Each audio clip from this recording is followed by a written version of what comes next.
First thing that jumped out to me, you remember last week Jesus already told the disciples like my betrayer on the way. No, so now we just picked up in the next chapter and he see Judas, one of the 12. You got what I'm saying? So I know that's not good. And you remember he only took 3 disciples with him, Peter, James, and John. So he took them 3 with him. So guess what? Judas had to hear where he was going to pray at. Yeah. For him to bring everybody to that location, he knew he was going over there to pray. He know that they go to certain places to do certain things. So he says that my betrayer is already on the way. And now he's here. So now it says that Judas then already, he coming with a multitude of people and they got clubs and swords. So what you coming with that for? Yeah.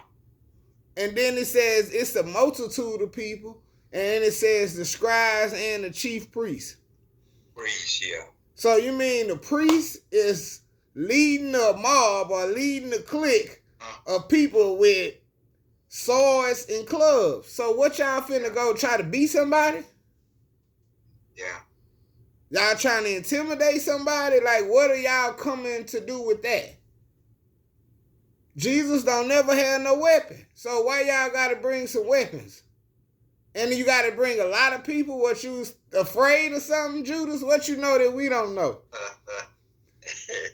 And then he said, I got a plan. The one who I kiss is the one that you gonna get him.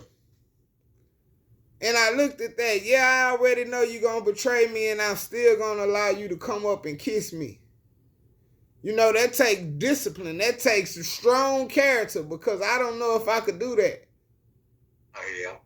I already know you come to betray me and allow you to walk up and do it anyway. But that's what the prayer was before this took place. You got what I'm saying? Like, Lord, give me the power and the strength to go through to take this cup and walk it all the way out. Yeah. Because I know, man, you don't want nobody to come up to you sideways. And that's what's happening. Your own friend giving you up. Somebody you've been teaching, somebody you've been eating with, somebody you've been walking with, somebody who you entrust to hold the money. You know, if we let you hold the money, we must think highly of you because you don't just let any old body hold the money. Right.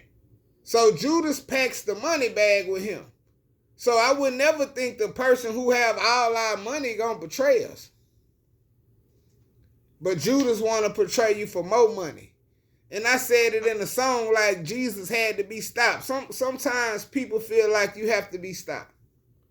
You're doing too much. And if I ain't doing too much for you, I'm doing it for other people, or I'm taking all your customers, you're going to get mad. You're going to try to run me out of town. Run me out of the neighborhood because I'm taking all your people. Nobody want to come to you no more. But Judas betrayed him with a kiss.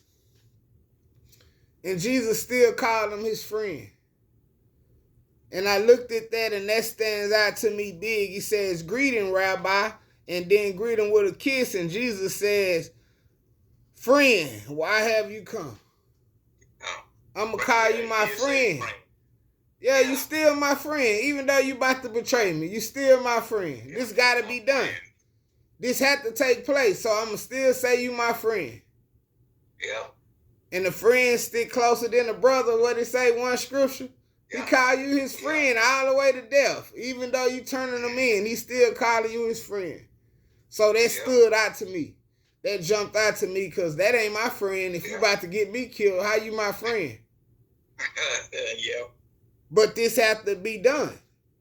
So you could be my friend because you carrying out something that nobody else would carry out. Yeah. So in my mind, you still might be my friend, even though I don't think that. I don't think you could be my friend if you setting me up. I ain't gonna call you friend. I would have called you the betrayer. I would have said, hey, bro, there go the betrayer right there. Look at Judas with that fake. I want to let you come up to me and kiss me. We already got a rule. You don't get within arm reach.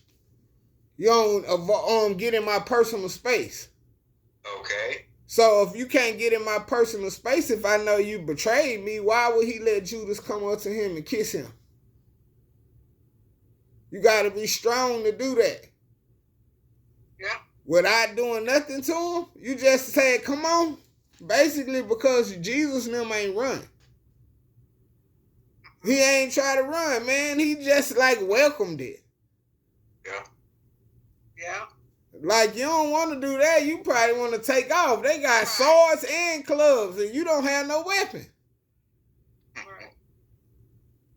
So let's be real. Everybody, you got a mob of people with baseball bats, and they come walking up on you, and the rest got swords. What you gonna do? Run? You gonna run. Yep. But Jesus ain't run. So they let me know, like, he was ready. He was prepared. He has already prepared himself. God has already equipped him for him to walk in his calling and for him to walk into what he have to walk into right now. Yeah, it's destiny. Yep. It's destiny. He had to do it. So Judas just had to play that role. Somebody had to play that role. He just called Judas. I said last week, haters are necessary.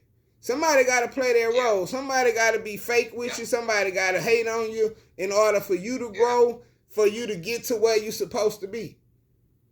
You got to learn how to deal with these people. He said, I make your enemy your footstool. What do you do on the footstool? Most of the time you use it to step up, right? I got one by my bed. I use it to step up and jump on my bed because it's a little high. But it's a footstool. It's something that I can step on. So if he using your enemies for that, that tells me that they might become one of my steps that I got to step on when I'm going to the top. So I already know that they're going to be around me. So since I know you're going to be around me, then I could be aware and take it in a different manner. Instead of taking it and getting mad with it, I take it to grow with it. You know how they say they threw a lot of stuff at you and you use that stuff to build what you had to build to become who you are? It's the same concept. The more they keep hating on you and coming up against you, trying to betray you, it strengthens you to be able to do different things. That's what I have.